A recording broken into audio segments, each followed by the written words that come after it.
Hi everybody, this is the Golden Era Bookworm, and today I'm going to talk about Larry Scott's keys to developing the low bicep.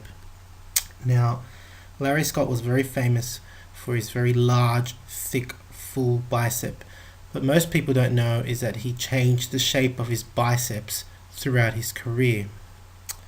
Now, the low bicep actually refers to the area that is right next to the elbow, and a lot of people would like to know this information because you basically can feel the gap between the elbow, like at the elbow.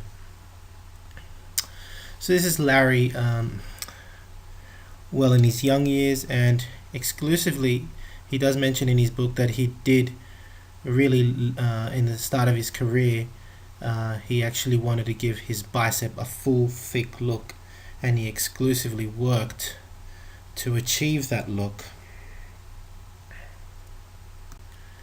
The tips that he recommends are: one, of course, as I mentioned in my previous video, needs to work on strengthening the forearms.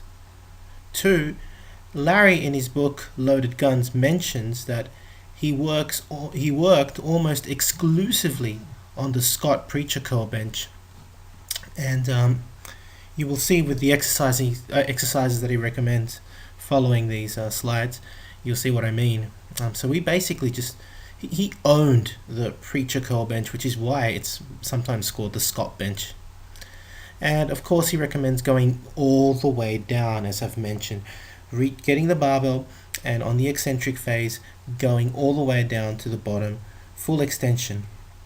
Because at the bottom, as he says, that's where the treasure lies. That's where you get that at the very bottom, when you've got to wrist curl the weight up a little bit, is the hardest part of the preacher curl, and that is how you develop that very low bicep at the very bottom, by going all the way down the bottom in the eccentric phase of the preacher curl.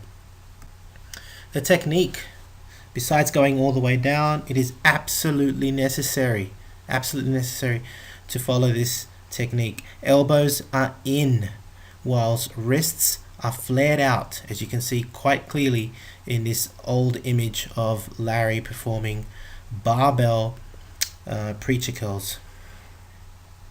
Having the elbows in and the wrists out actually works the short head of the bicep, whereas the reverse, having the elbows out and the wrists in, would work the long head.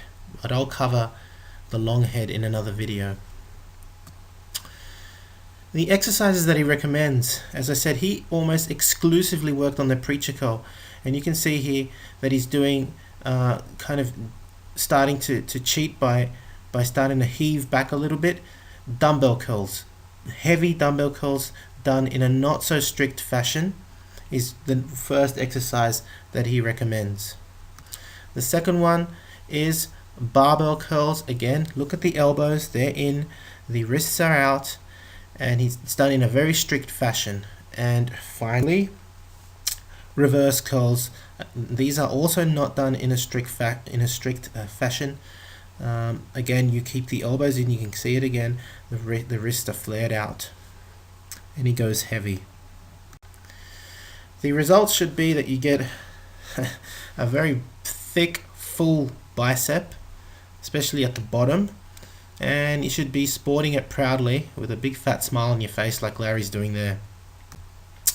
If you've enjoyed the video, please give it a like, subscribe. Thanks for watching, and for your information, I will be doing many more of these videos featuring Larry Scott's tips for developing the biceps. So I'll also be covering very soon a video on how to develop peak on your bicep, on an already swollen bicep like Larry Scott's.